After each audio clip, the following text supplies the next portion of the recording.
Assalamualaikum warahmatullahi wabarakatuh.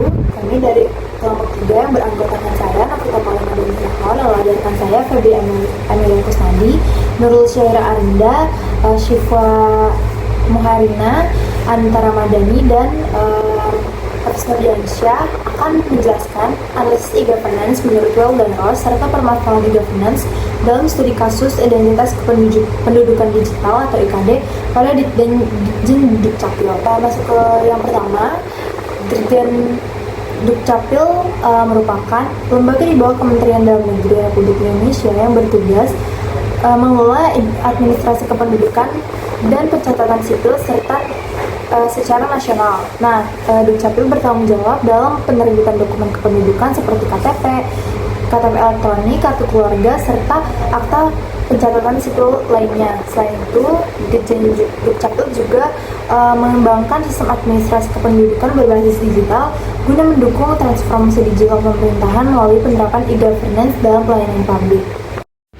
Selanjutnya yaitu gambaran umum terkait identitas kependudukan digital atau IKD, yang mana aplikasi IKD ini adalah aplikasi resmi dari Kemendagri yang mengubah KTP dan dokumen kependudukan fisik menjadi versi digital di smartphone, yang mana warga ini cukup daftar sekali dengan verifikasi wajah, lalu bisa menunjukkan identitas mereka kapan saja menggunakan QR code tanpa perlu membawa dokumen fisik. Nah, data ini itu juga dijamin aman dengan enkripsi dan juga PIN, serta terhubung langsung ke database resmi pemerintah. Selanjutnya yaitu pengertian terkait e-governance. Sistem pengelolaan dan pengambilan keputusan terkait penggunaan teknologi informasi atau TI dalam organisasi atau pemerintah yang bertujuan untuk memastikan penggunaan TI sesuai dengan visi, misi, dan tujuan organisasi. Nah, e-governance ini mencakup pertama, pengambilan keputusan, kedua, pembagian wewenang dan tanggung jawab, ketiga, pengelolaan implementasi TI. Nah, dalam sektor publik, e-governance ini membantu pemerintah mengatur kebijakan dan investasi TI agar pelayanan publik lebih efektif dan efisien. Menurut Well dan Ross, efektivitas e-governance ditentukan oleh 3 hal utama, yaitu keputusan apa yang harus diambil terkait teknologi informasi, siapa yang berwenang mengambil keputusan tersebut, dan bagaimana keputusan itu dibuat serta diawasi. Artinya, keberhasilan e-governance tidak bergantung pada teknologi yang digunakan, tetapi juga pada tata kelola dan pembagian tanggung jawab yang jelas agar pengguna teknologi dapat berjalan secara optimal. Selain itu, konsep yang dikemukakan Well dan Ross menekankan pentingnya koordinasi antar pihak dalam organisasi. Dengan adanya pembagian kewenangan dan proses pengawasan yang jelas, setiap keputusan terkait teknologi informasi dapat dilaksanakan secara lebih terarah dan mampu mendukung peningkatan kualitas layanan yang diberikan kepada masyarakat. Nah, pada slide ini ditunjukkan salah satu contoh penerapan e-governance, yaitu aplikasi identitas kependudukan digital atau IKD. Aplikasi ini dikembangkan oleh pemerintah untuk memudahkan masyarakat mengakses dokumen kependudukan secara digital melalui smartphone.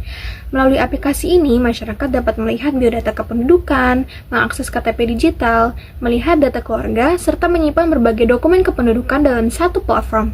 Selain itu, tersedia juga fitur histori aktivitas yang memungkinkan pengguna memantau riwayat penggunaan layanan. Kehadiran EKD menunjukkan bagaimana teknologi informasi dimanfaatkan untuk meningkatkan kualitas pelayanan publik. Masyarakat tidak perlu lagi selalu membawa dokumen fisik untuk datang langsung ke kantor pelayanan hanya untuk mengakses data kependudukan. Dengan demikian, layanan menjadi lebih cepat, praktis, dan juga efisien. Berikutnya merupakan salah satu contoh penerapan identitas kependudukan digital atau IKD yang dikembangkan oleh Ditjen Dukcapil. Melalui aplikasi ini, masyarakat dapat menyimpan dan mengakses dokumen kependudukan secara digital, seperti iktp, kartu keluarga, surat pindah, akta kelahiran, serta biodata warga negara Indonesia. Dengan adanya IKD, pelayanan administrasi kependudukan menjadi lebih mudah, cepat, dan praktis.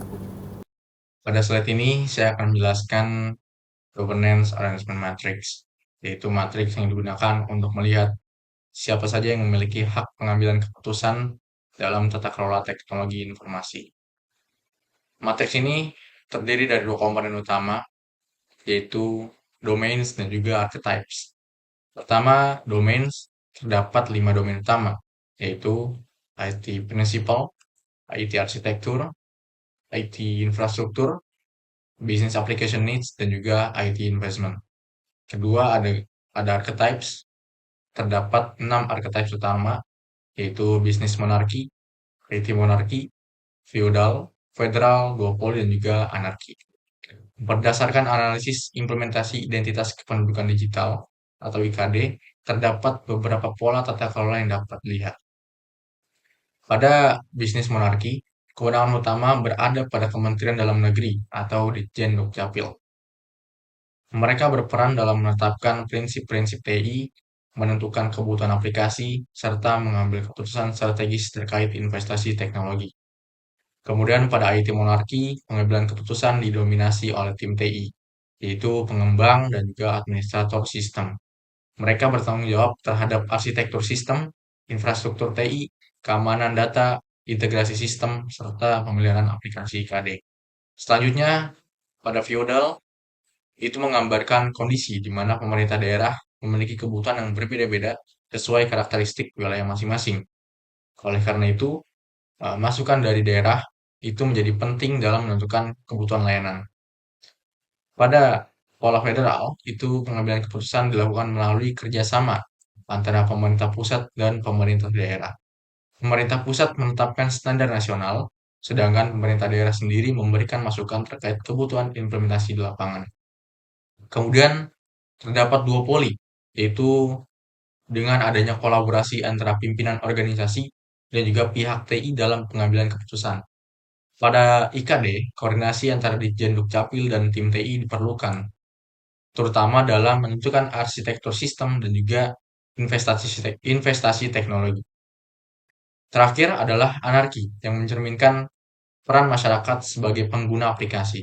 Masukan berupa kritik, saran, dan pengalaman pengguna itu akan menjadi sebuah input penting dalam pengembangan dan juga penyempurnaan layanan IKD. Dan dari matriks ini juga dapat saya simpulkan bahwasanya tata kelola IKD itu tidak hanya menggunakan satu archetype saja, namun terdapat bisnis monarki dan juga IT monarki yang menjadi pola paling dominan.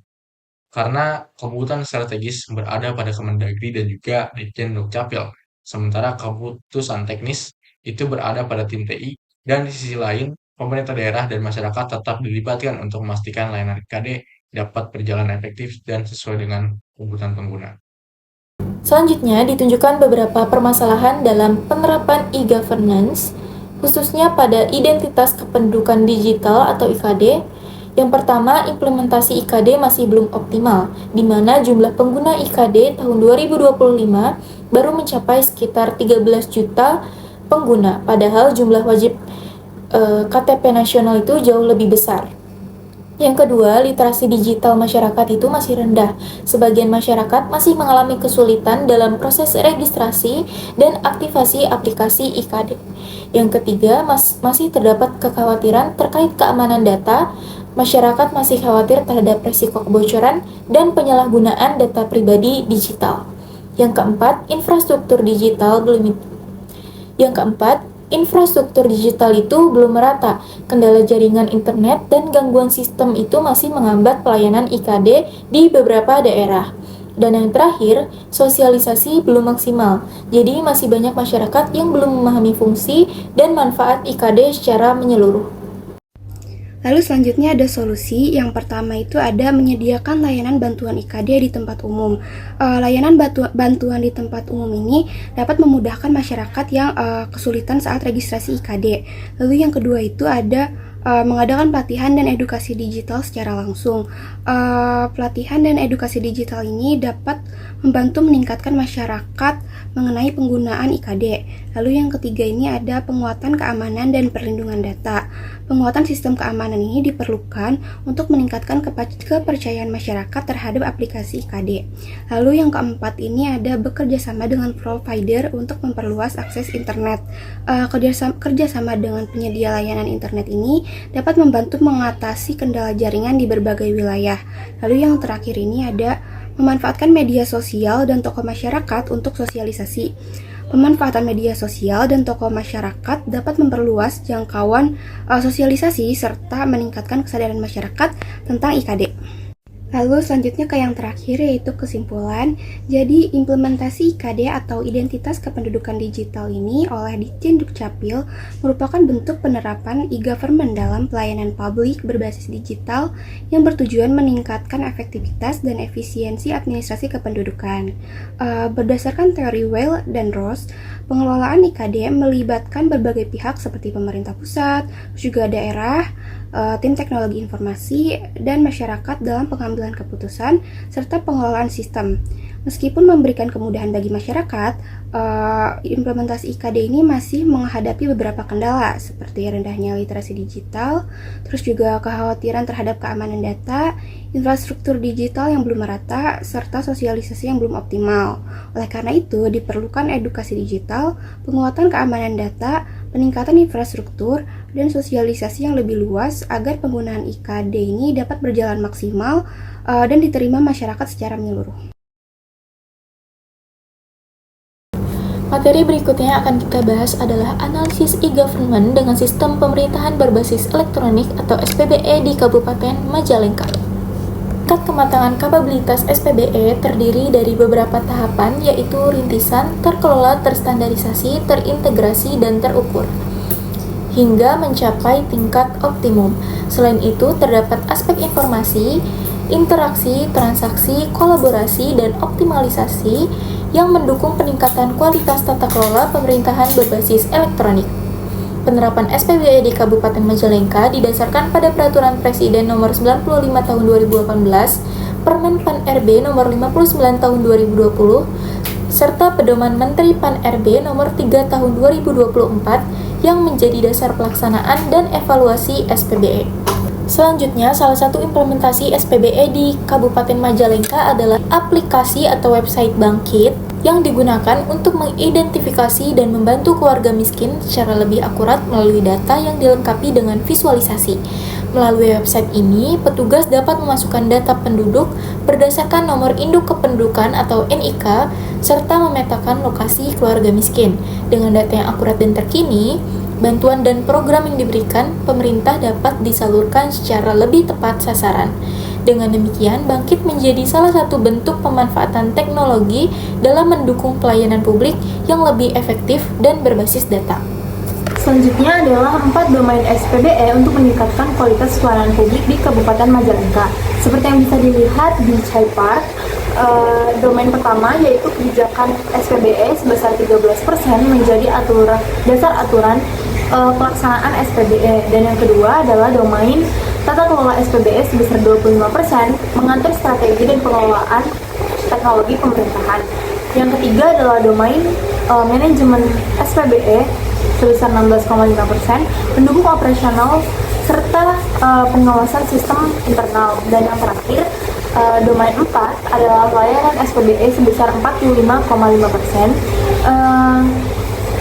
menekankan kualitas pelayanan bagi digital bagi masyarakat. Nah, pembobotan ini menunjukkan bahwa semakin baik tata kelola dan manajemen yang diterapkan, semakin optimal pula pelayanan publik yang dapat diberikan. Pada slide ini ditampilkan hasil analisis aspek SPBE di Kabupaten Majalengka. Terdapat grafik radar yang berada di sebelah kiri, itu menunjukkan perbandingan antara kondisi SPBE Kabupaten Majalengka, antara indeks dan juga target yang telah dicapai. Di sebelah kanan terdapat 4 aspek utama SPBE yang dianalisis, yaitu tata kelola SPBE, manajemen SPBE, layanan SPBE, dan juga kebijakan SPBE. Nilai yang ditampilkan itu menunjukkan capaian masing-masing aspek dibandingkan dengan target SPBE sebesar 2,60. Pertama, itu tata kelola SPBE memperoleh nilai 2,50, yang berarti capaian ini sudah mendekati target 2,60. Namun masih terdapat tantangan dalam pengembangan sistem internal SPBE agar tata kelola menjadi lebih terintegrasi dan juga efektif. Kemudian kedua, itu manajemen SPBE yang memperoleh nilai 1,00, yang mana ini merupakan angka yang masih berada jauh di bawah target. Hal ini menunjukkan perlunya peningkatan dalam pengelolaan risiko, pengelolaan sumber daya, serta evaluasi dan pengawasan SPBE agar implementasinya lebih optimal. Ketiga, itu adalah layanan SPBE yang memperoleh nilai 3,89, yang berarti telah melampaui target 2,60.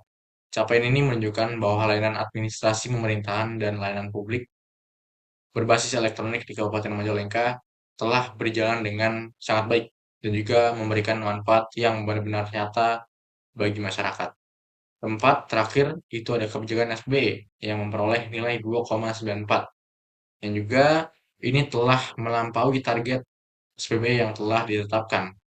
Meskipun demikian, masih perlu adanya penyempurnaan kebijakan internal dan juga tata kelola data agar implementasi SPBE dapat berjalan lebih konsisten dan dapat diterapkan di seluruh perangkat daerah. Berdasarkan hasil tersebut, dapat disimpulkan bahwa aspek layanan SPBE dan juga kebijakan SPBE telah melampaui target yang telah ditetapkan. Sedangkan tata kelola SPBE masih perlu adanya sedikit peningkatan untuk mencapai target. Dan manajemen SPBE masih menjadi aspek yang paling membutuhkan perhatian karena capaiannya masih jauh di bawah target. Oleh karena itu, prioritas perbaikan SPBE di Kabupaten Majalengka perlu difokuskan pada penguatan aspek manajemen dan tata kelola agar seluruh komponen SPBE dapat berkembang secara seimbang. Dalam analisis penerapan e-government melalui sistem pemerintahan berbasis elektronik atau SPBE di Kabupaten Majalengka, terdapat beberapa faktor yang menjadi penggerak utama keberhasilannya. Pertama, kolaborasi antara OPD dan mitra terkait seperti Dinas Kominfo, BPKAD, BPKSDM, dan Dinas Kesehatan yang berperan dalam mendukung integrasi layanan dan data antar instansi. Kedua, program penguatan sumber daya manusia melalui berbagai pelatihan yang bertujuan meningkatkan kemampuan pegawai dalam mengelola layanan digital, keamanan informasi, dan tata kelola data. Yang ketiga, meningkatkan infrastruktur teknologi seperti pembangunan server lokal, pemanfaatan cloud hybrid, serta perluasan jaringan internet untuk mendukung pelayanan digital yang lebih optimal. Terakhir, dukungan sumber pembiayaan yang berasal dari APBD, hibah nasional, maupun kerjasama dengan berbagai pihak untuk memastikan keberlanjutan implementasi SPBE. Keempat aspek tersebut menjadi fondasi penting dalam mendorong transformasi digital pemerintahan di Kabupaten Majalengka agar pelayanan publik dapat berjalan lebih efektif, terintegrasi, dan responsif terhadap kebutuhan masyarakat. Selanjutnya yaitu dampak transformasi SPBE Kabupaten Majalengka. Nah, transformasi SPBE ini telah memberikan dampak nyata di beberapa aspek. Yang pertama yaitu dalam hal efisiensi administrasi, yang mana proses perizinannya itu lebih cepat, pengurangan dokumen fisik, dan waktu pelayanan penyelesaiannya itu menurun. Yang kedua yaitu dalam hal transparansi dan akuntabilitas, di mana publik ini dapat mengakses status layanan dan anggaran, dan juga menurunkan potensi maladministrasi.